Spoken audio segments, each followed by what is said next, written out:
জুলাই আগস্টের গণ আন্দোলনে নিহতদের দাফন করা নিয়ে দৈনিক প্রথম আলো তাদের একটি বিশেষ প্রতিবেদন করেছে, যার শিরোনাম দেওয়া হয়েছে বেওয়ারিশ হিসেবে দাফন, পরিচয় শনাক্তের চেষ্টা কম। জুলাই আগস্ট রায়েরবাজার কবরস্থানে বেওয়ারিশ হিসেবে দাফন করা হয় 114টি মরদেহ। তাদের অনেকেই গণঅভ্যুত্থানে নিহত।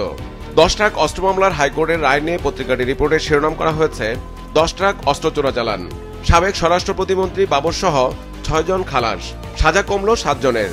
টঙ্গীতে বিশ্ব ইজতেমার মাঠ দখল নিয়ে সংঘর্ষের ঘটনায় পত্রিকাটি রিপোর্টের শিরোনাম করেছে তাবলিগের বিরুদ্ধে 4 প্রাণহানি, ইজতেমা মাঠ, ভোটরাতে মুসল্লিদের উপর অতর্কিত হামলা। এটা সাতপন্থীদের একতরফা হামলা বলে মন্তব্য মাওলানা মামুনুল হকের। জনপ্রশাসন সংস্কার কমিশনের রিপোর্ট নিয়ে পত্রিকাটি রিপোর্টের শিরোনাম করা হয়েছে জনপ্রশাসন সংস্কার কমিশন, সংস্কারের সুপারিশ নিয়ে প্রশাসন, শিক্ষা ও স্বাস্থ্যে ক্ষোভ। ওয়েস্ট ইন্ডিজের বিপক্ষে টি-20 সিরিজ জয় নিয়ে পত্রিকাটি রিপোর্টের শিরোনাম করা হয়েছে দ্বিতীয় টি-20, এবার ডবল ধুলায় চোখ বাংলাদেশের।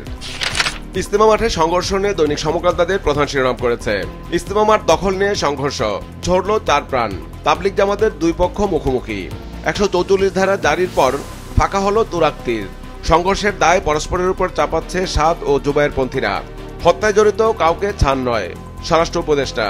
10 ট্রাক অস্ত্র মামলার হাইকোর্টের রায় নিয়ে পত্রিকাটি রিপোর্টের শিরোনাম করা হয়েছে বাবর সহ 6 জন খালাস, সাজা কমল পরশের।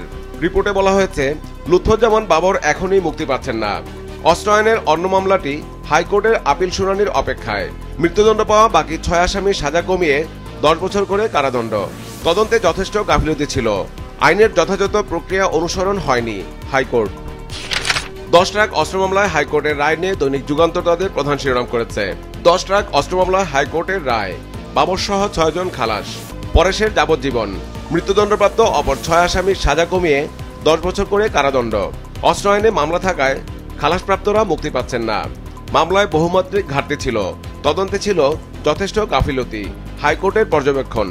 বিশ্ব ইজতেমা মাঠে সংঘর্ষের ইস্যুতে পত্রিকাটি রিপোর্টের শিরোনাম করেছে তাবলিগের জুবায়ের ও সাতপন্থীদের বিরোধ।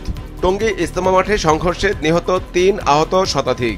144 ধারা জারি, নিরাপত্তা জোরদার, মুসল্লিদের মাঠ ত্যাগ। শ্রীপুর মহাসড়ক অবরোধ করে বিক্ষোভ, যানজট, ভোগান্তি। জনপ্রশাসন সংস্কার কমিশনের রিপোর্ট নিয়ে দৈনিক কালের কণ্ঠ তাদের একটি বিশেষ প্রতিবেদন করেছে, যার শিরোনাম দেওয়া হয়েছে কমিশনের প্রস্তাবে ফুঁসছে প্রশাসন, জনপ্রশাসন সংস্কার, সরকারের পদে শত শত প্রশাসন ক্যাডার পদে পদায়ন উচিত। বিএএসএ এডুকেশন ক্যাডার অ্যাসোসিয়েশন বলছে শিক্ষায় অস্থিরতা বাড়বে, নেতিবাচক পরিস্থিতির দায় নেবে না হেলথ ক্যাডার অ্যাসোসিয়েশন। 64 জেলার ডিসির প্রতিবাদ। শিল্পখাত নিয়ে পত্রিকাটি একটি বিশেষ প্রতিবেদন করেছে, যার শিরোনাম দেওয়া হয়েছে টানা সংকটে ধুঁকছে শিল্প, আইএমএফের শর্ত মানলে খেলাপি ঋণ 5 লাখ কোটি টাকা ছাড়াবে। 5 সমস্যায় বিপন্ন শিল্পখাত, জ্বালানি সমস্যা, ডলার সংকট, ঋণের উচ্চ সুদ, শ্রমিক অসন্তোষ, আইনশৃঙ্খলা পরিস্থিতি। ব্যাংক ঋণের সুদ হার বেড়ে 15% ছাড়িয়েছে। খেলাপি নীতি পরিবর্তন, নতুন করে ঋণ খেলাপি হওয়ার শঙ্কা। সরকারি নিয়োগ পরীক্ষার প্রশ্ন ফাঁস নিয়ে দৈনিক কালবেলা তাদের একটি বিশেষ প্রতিবেদন করেছে। ফাঁস প্রশ্নের টাকায় নিজ পকেটের উত্তর মেলান আবেদ আলী। প্রশ্নফাঁস চক্রের 115 অ্যাকাউন্টে 125 কোটি টাকা লেনদেন। প্রশ্নফাঁসে চিহ্নিত 115 হিসাব। টাকা সাদা করতে খোলা হয় ভুয়া 7 প্রতিষ্ঠান। পরীক্ষা এলে বেড়ে যায় নগদ জমা। ছেলে সিয়াম ও মান্না নামে এক ব্যক্তি গুরুত্বপূর্ণ সহযোগী।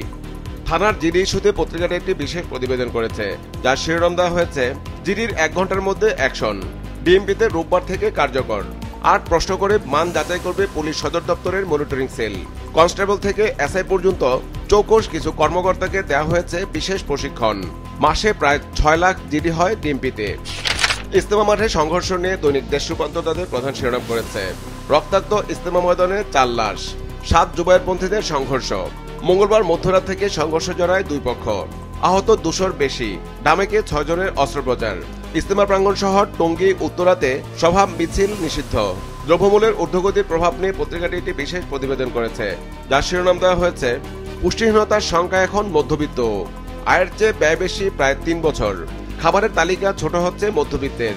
পুষ্টিহীনতার সংখ্যায় শিশুরা, খাদ্য নিরাপত্তাহীনতা নির্দিষ্ট আয়ের মানুষও।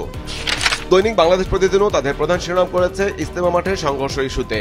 ইজতেমা মাঠে সংঘর্ষে নিহত 4, আশপাশে 144 ধারা জারি, সেনাবাহিনী পুলিশ মোতায়েন। পাল্টাপাল্টি অভিযোগ জুবায়ের সাতপন্থীদের। ডামইকেও সংঘর্ষ, কাকরাইল থমথমে।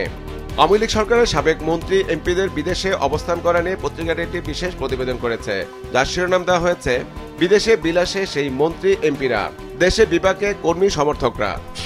দৈনিক আজকের পত্রিকা তাদের প্রধান শিরোনাম করেছে 10 ট্রাক অস্ত্র মামলায় হাইকোর্টের রায় নিয়ে। বাবর সহ 6 জন খালাস, পরেশের যাবজ্জীবন, 10 ট্রাক অস্ত্র মামলা, ডেথ রেফারেন্স ও আপিল শুনানি শেষে হাইকোর্টের রায়। 6 জনের সাজা কমিয়ে 10 বছর করে কারাদণ্ড। খালাস পেয়েছেন লুৎফুজ্জামান বাবর, রেজ্জাকুল হায়দার চৌধুরী, মহসিন উদ্দিন তালুকদার, এনামুল হক, মতিউর রহমান নিজামী ও নুরুল আমিন। ইজতেমা মাঠে সংঘর্ষ নিয়ে পত্রিকাটি রিপোর্টে শিরোনাম করা হয়েছে, ইজতেমার মাঠ দখল নিয়ে সংঘর্ষে নিহত 4, তাবলিগে দ্বন্দ্ব, সংঘর্ষের দায় এড়াচ্ছে তাবলিগের উভয় পক্ষ। জুবায়েরপন্থীদের দাবি নিহতরা সবাই তাদের। দুপক্ষকে আলোচনার পরামর্শ স্বরাষ্ট্র উপদেষ্টার। এলাকায় সভা সমাবেশে নিষেধাজ্ঞা জারি।